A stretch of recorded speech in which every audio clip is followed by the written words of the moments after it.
got a ruling pen, something like this, lurking at the bottom of your art bag, never been quite sure what to do with it or how to use it? Or maybe someone said to you, oh, ruling pen's really useful if you're using masking fluid with watercolour, and you thought, okay, really useful, but how?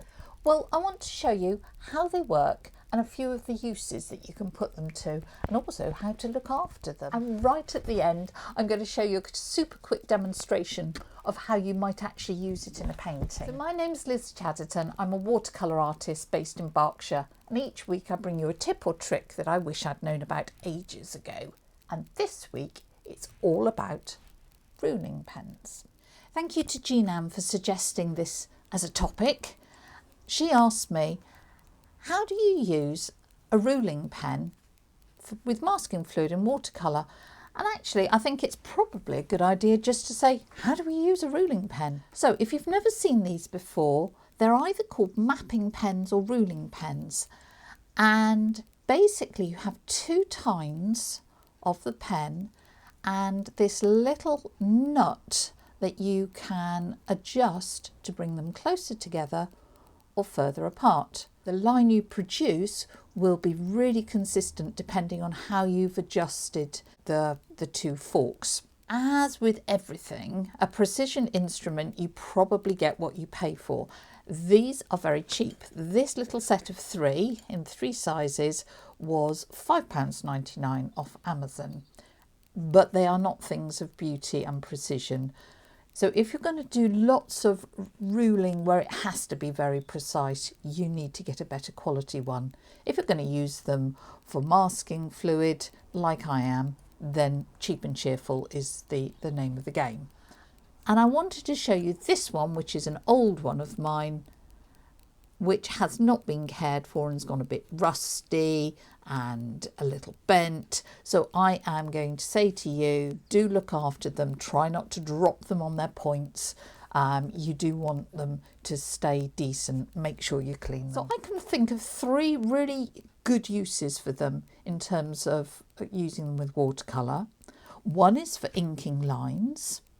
Second is with watercolour as a paint. And the third is putting masking fluid on. It's just Indian ink. And to load your pen, if you're inking, you simply dip it in, and if I put it against the white of the paper, you can see that a little drop of ink has been caught between those two prongs. You draw it along the paper, it is released until it runs out, and you can see it runs out there. If you want a finer line, you put those closer together, dip again, take off any excess just so you don't get a blob, and then we have a finer line.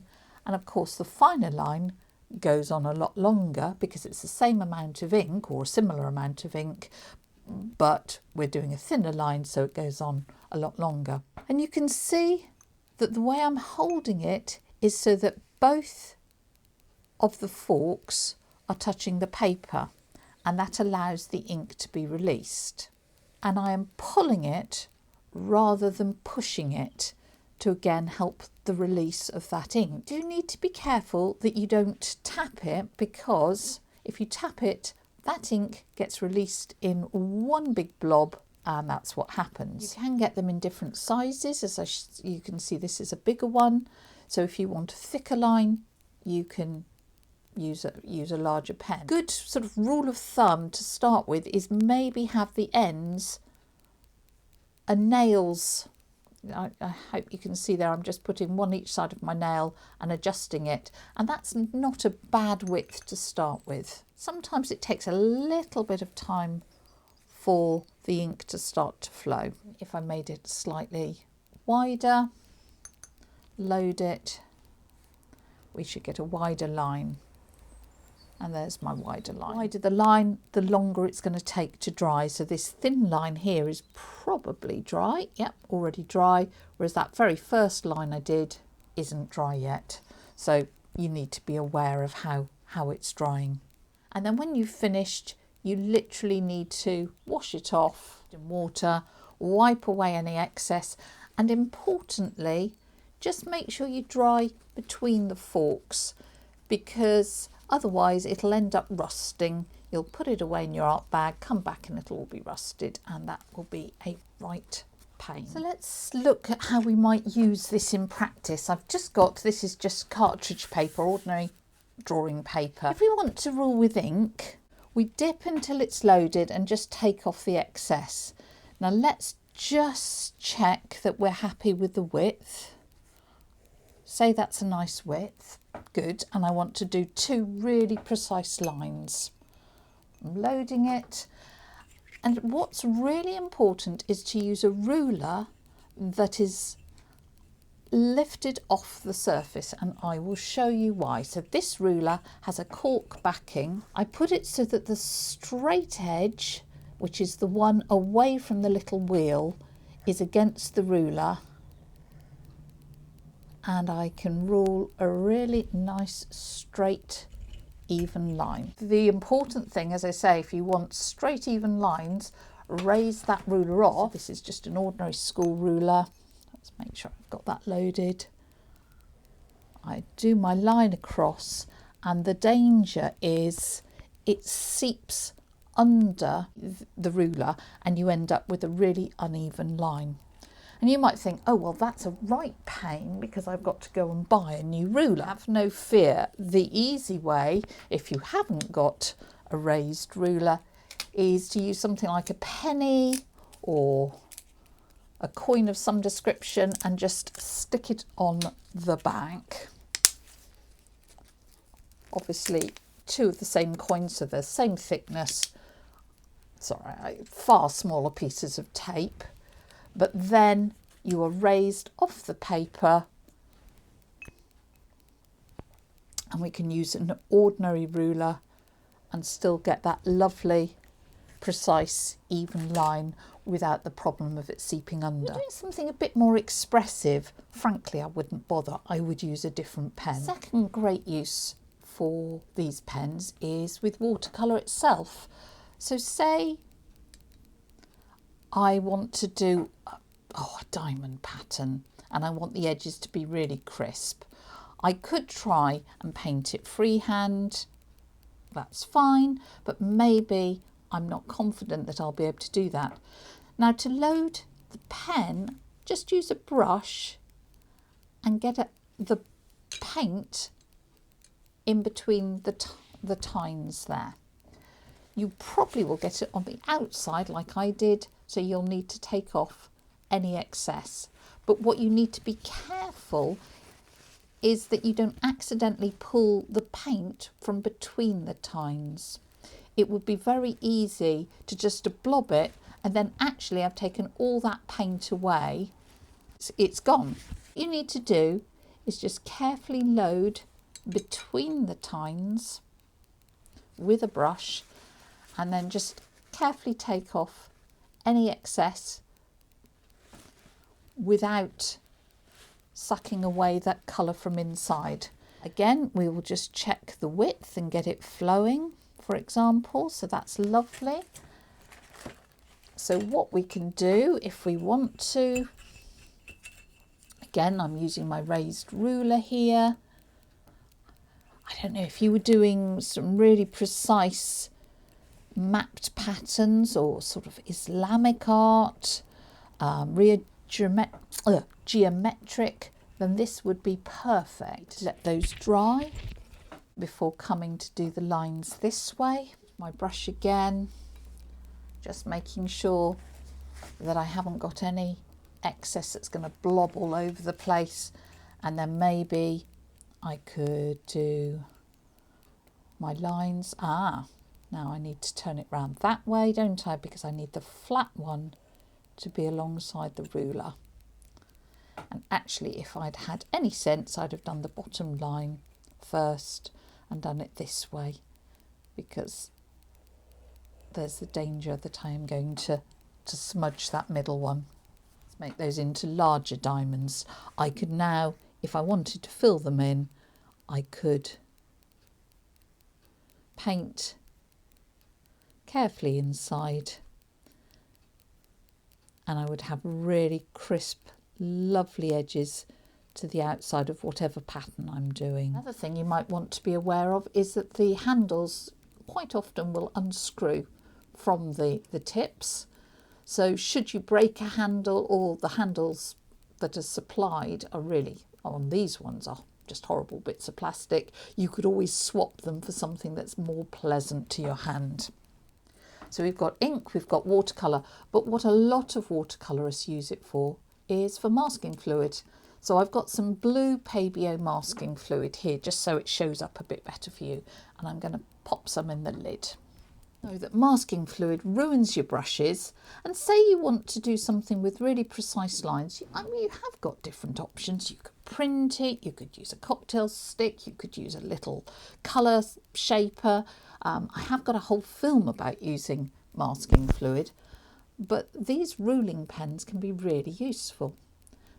So you just load them by dipping, in this case, and then I would just scrape off any extra. Have a little check whether the width of the line is as you want it.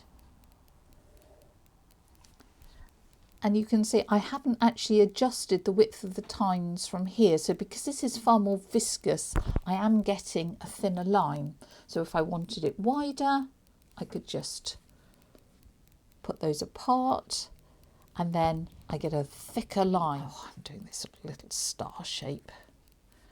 Oops. It's then, you can do it freehand, you can rule it, you can do what you like. What I want to do is to show you how we might use a ruling pen to apply thin masking fluid so that we can do a complicated white shape against a dark background.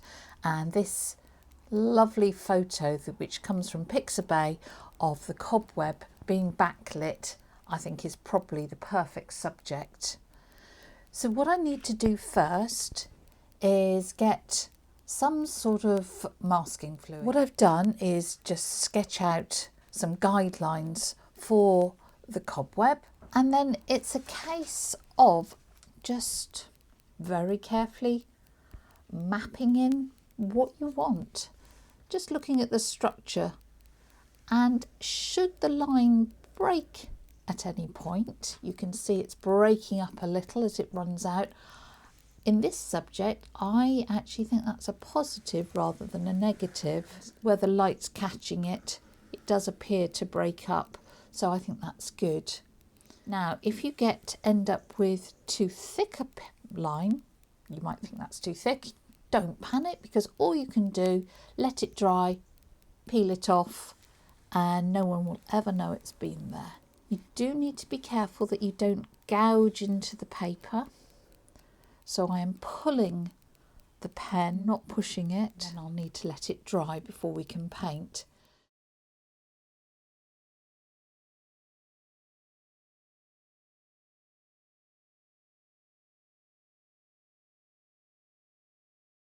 So the masking fluid's all dry, and if I didn't like any of the marks that I've got here, I could peel it off ever so easily before I do anything. But what I'm going to do is just wet my paper all over, because I want to get the sunlight behind this, and I'm just going to use two colours in this painting. Maybe have the sun here. So I've got some quinacridone gold.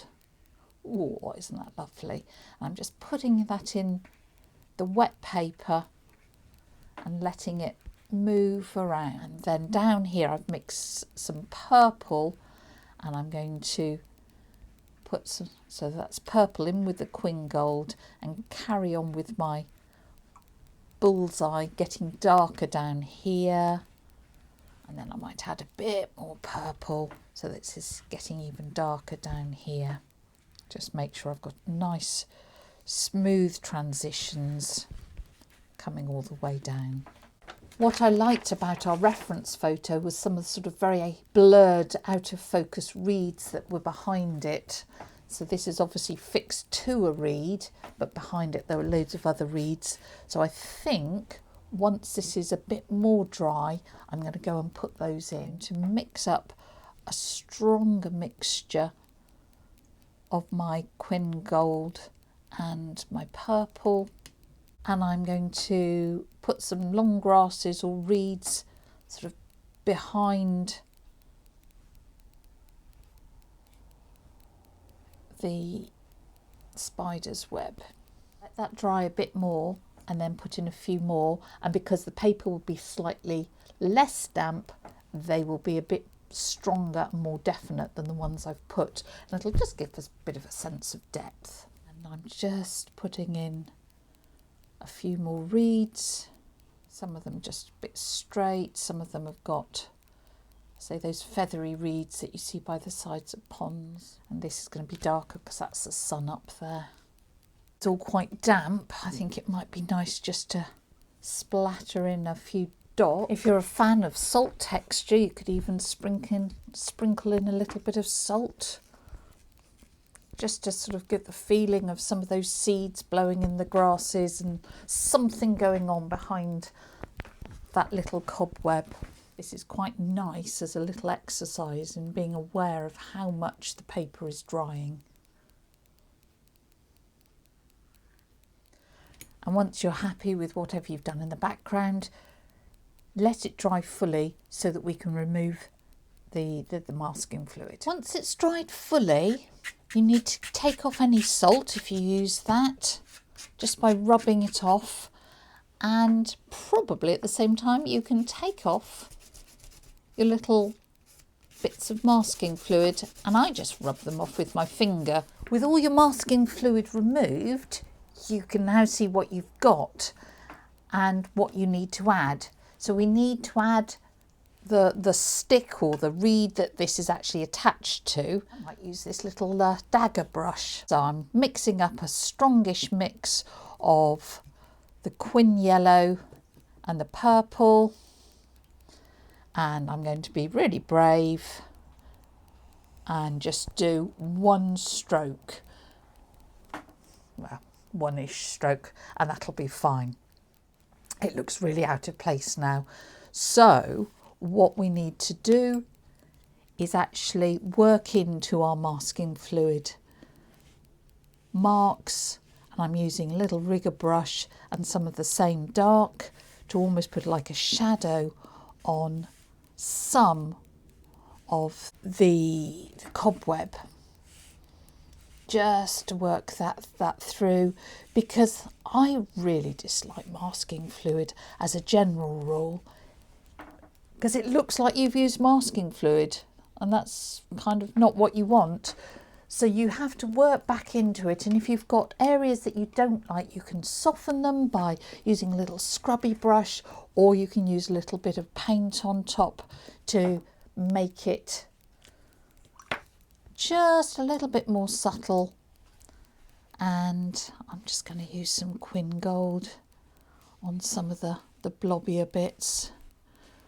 I'm doing this very quickly, as you can see, just to give you an idea of how you might use that mapping pen to let you get really thin, interesting lines. You could see how with a little care and attention you could really make a beautiful study out of this and capture the light behind it. So that's an incredibly quick demonstration of how you might use a masking pen if you were doing a complicated white that has lots of lines in it against a darker background.